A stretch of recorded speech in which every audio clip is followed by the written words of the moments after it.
Vamos a arrancar con una escena que lo dice todo. Imagina esto. Unos padres primerizos, ahí, mirando a su bebé recién nacido en la cuna. De repente se oye un ruido fuerte, un portazo o lo que sea, y el bebé, nada, ni se inmuta, no se mueve, no se despierta, y justo en ese momento, en esa habitación, chocan dos mundos, dos formas de ver la vida que no podrían ser más distintas. Fíjate, el padre entra en pánico total. Su cabeza, ¿a dónde se va? Directo a la peor conclusión posible. Es sorda. Ya está. Lo ve como algo, catastrófico, permanente. Y encima empieza a culparse. Es por mi abuelo, es culpa mía. Pero la madre está en otra onda completamente diferente. Para ella, la explicación es mucho más simple, es temporal, es específica. Pero si es una recién nacida, todavía es muy pequeña. No ve un drama, ve una situación que tiene solución. Tranquilo, el lunes llamamos al pediatra. Y ya está. Entonces, ¿cuál es la diferencia real entre estas dos formas de pensar? Ojo, que no es tan simple como decir que uno es el negativo y la otra la positiva. No.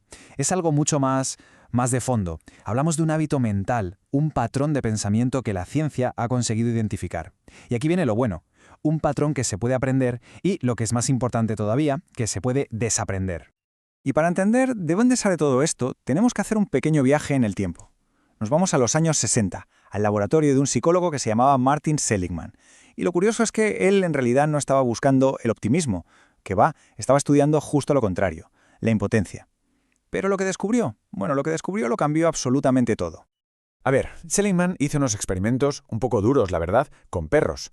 Vio que si a un perro le daba descargas eléctricas que no podía evitar, que no podía controlar de ninguna manera, al final el animal se rendía, tiraba la toalla.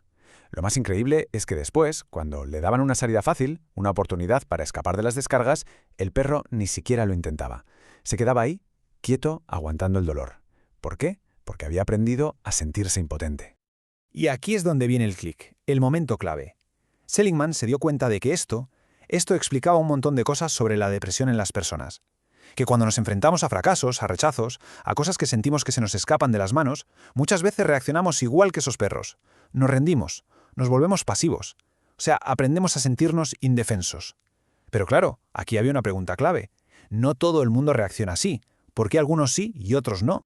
Pues la respuesta, y esto es el corazón de toda la teoría, no estaba en lo que pasaba en el evento en sí, estaba en el cómo la gente se explicaba a sí misma lo que había pasado. Y a esto Seligman y su equipo lo llamaron el estilo explicativo. Piensa en ello como unas gafas, una lente personal a través de la cual vemos el mundo, y esa lente es lo que en el fondo define a un optimista de un pesimista. Y aquí, atención porque esto es fundamental. Se trata de un hábito. No es un rasgo de personalidad grabado en piedra. Es sencillamente la historia que nos contamos a nosotros mismos para explicar por qué pasan las cosas, tanto las malas como las buenas. Y este estilo, esta forma de contarnos la vida, se puede medir. ¿Cómo? A través de 3 dimensiones clave, que se conocen como las 3 Ps. La primera P es de permanencia. A ver, cuando pasa algo malo, ¿pensamos que es para siempre o que es algo temporal? La mentalidad pesimista tira de palabras como siempre y nunca. Es que siempre lo estropeo todo. Ve el problema como una condena eterna. En cambio, la mentalidad optimista lo ve como algo pasajero, algo del momento. Usa palabras como hoy o últimamente. Hoy no he tenido mi mejor día. Vale, segunda P. Amplitud. Esto va de si dejamos que un fracaso contamine toda nuestra vida o si lo mantenemos en su cajita. La persona pesimista lo generaliza todo. Un fallo en el trabajo se convierte en soy un inútil para todo. Es como si una mancha de tinta se extendiera y lo tiñera todo de negro. El optimista, sin embargo, es mucho más preciso. Dice, vale, la contabilidad no es lo mío, lo acota, lo limita a una área específica y así protege el resto de su vida de ese golpe. Y llegamos a la tercera P, personalización. Cuando algo sale mal, ¿a quién se le echa la culpa? ¿La culpa es siempre mía, es algo interno o hay otros factores en juego, algo externo? La tendencia pesimista es internalizarlo todo, darse con el látigo. No tengo talento. Soy una mala persona. Y eso, claro, machaca la autoestima.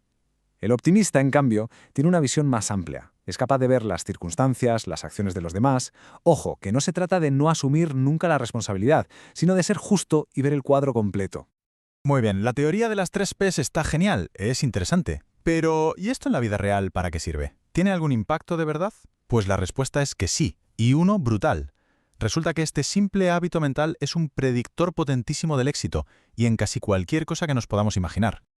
Mirad, os cuento un caso real. Años 80. La aseguradora Metropolitan Life tenía un agujero negro en su empresa, un problema gigantesco. La mitad el 50% de sus nuevos vendedores lo dejaba durante el primer año. Imaginaos el dineral que estaban perdiendo en formación, en captación, millones. Estaban desesperados y al final llamaron a la puerta de Martin Seligman. Y los resultados fueron de verdad espectaculares. Seligman midió el estilo explicativo de todos los nuevos fichajes. ¿Y qué pasó en los 2 años siguientes?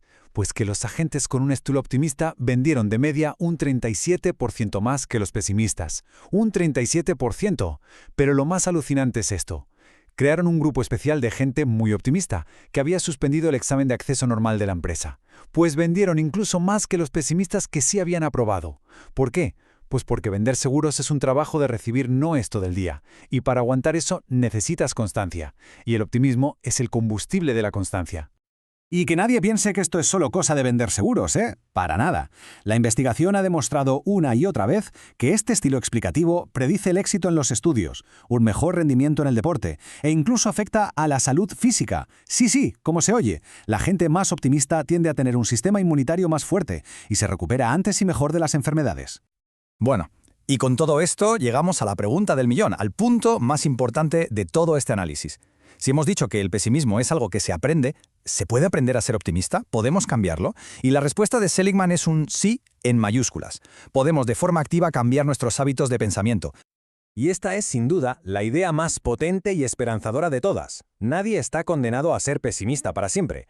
El optimismo no es algo con lo que se nace o no, es una habilidad. Es como aprender a montar en bici o a chapurrear un idioma nuevo. Y como cualquier habilidad, pues se mejora con la práctica.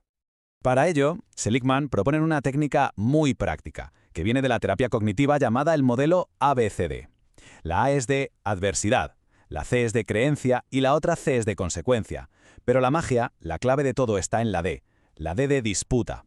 Se trata literalmente de aprender a discutir con nuestros propios pensamientos pesimistas, convertirse en una especie de abogado del diablo de nuestra propia negatividad, buscando pruebas y alternativas.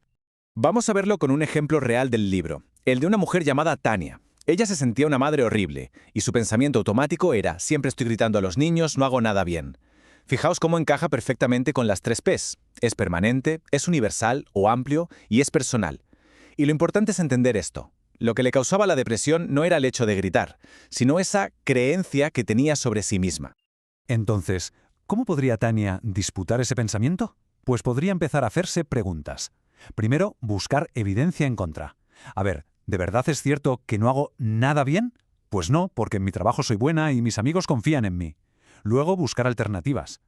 Y si no es que sea una mala madre, sino que simplemente soy una madre estresada que hoy ha tenido un día horrible. Y finalmente, cuestionar la utilidad de ese pensamiento. ¿Me ayuda en algo pensar que soy un desastre? No, solo sirve para sentirme peor. Y aquí está la esencia de todo, el punto clave. Nuestros sentimientos no vienen directamente de lo que nos pasa, vienen de lo que creemos sobre lo que nos pasa. La adversidad, el evento, puede ser el mismo para 2 personas, pero la interpretación, la historia que nos contamos sobre ello, eso es lo que cambia por completo el resultado. Cuando practicamos esta habilidad de discutir con nuestros pensamientos, no solo estamos apagando un fuego en el momento, estamos haciendo algo mucho más profundo. Estamos literalmente reentrenando nuestro cerebro.